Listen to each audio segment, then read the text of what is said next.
আমরা এই দেশেতেই জন্মি, এই দেশেতে মরবো, পালাবো না। কোথায় পালাবো? পালাবো না, প্রয়োজনে ফখরুল সাহেবের বাসায় গিয়ে উঠবো।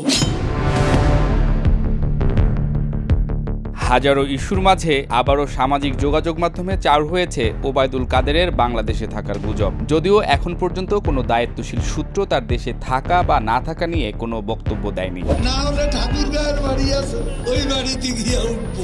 সত্যি যদি ওবায়দুল কাদের দেশে থেকে থাকেন তাহলে কোথায় আছেন? ঢাকার কোথাও নাকি গ্রামের কোনো অজ্ঞাত স্থানে? আইনের চোখে ফাঁকি দিয়ে কতদিনই বা এভাবে একটা মানুষের পক্ষে ঘাপটি মেরে থাকা সম্ভব? এদিকে গুজব রটেছে ওবায়দুল কাদের আইন শৃঙ্খলা বাহিনীর নজরদারিতে আটক আছেন। কোনো এক রহস্যজনক কারণে তার আটকের খবর প্রকাশ করা হচ্ছে না।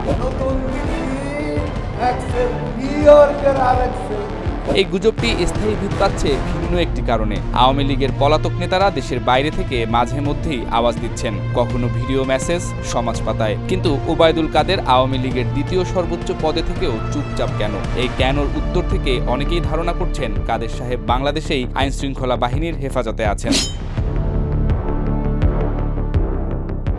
শুধু তাই নয়, সম্প্রতি সামাজিক যোগাযোগ মাধ্যমে ওবায়দুল কাদেরের নাম দিয়ে ফোন কলের একটি লিস্ট ভাইরাল হয়েছে। তিনি যাদের সঙ্গে যোগাযোগ করছেন বলে সমাজ পাতায় ভাসছে, তাদের মধ্যে বড় বড় নেতা যেমন আছে, তেমনি মিডিয়ার কিছু তারকাও আছেন। নেটিজেনদের অনেকেই বলছেন দলের কঠিন সময়ে তিনি গা ঢাকা দিয়েছেন। কেউ বলছেন তিনি রাজনৈতিকভাবে কোণঠাসা হয়ে গেছেন, আবার কেউ বলছেন বড় কোনো কৌশলের অংশ হিসেবে তাকে সামনে দেখা যাচ্ছে না। আবার সর্বশেষ গুজব হচ্ছে উনি বাংলাদেশে আছেন এবং কোনো না কোনো বাহিনীর হেফাজতে আছেন। এদিকে সরকারি তরফ থেকেও কেউ স্পষ্ট করছে না যে ওবায়দুল কাদের কবে কিভাবে পালিয়ে গেছেন। তবে তিনি যদি বাংলাদেশেই থেকে থাকেন তবে দ্রুতই হয়তো ধরা পড়বেন।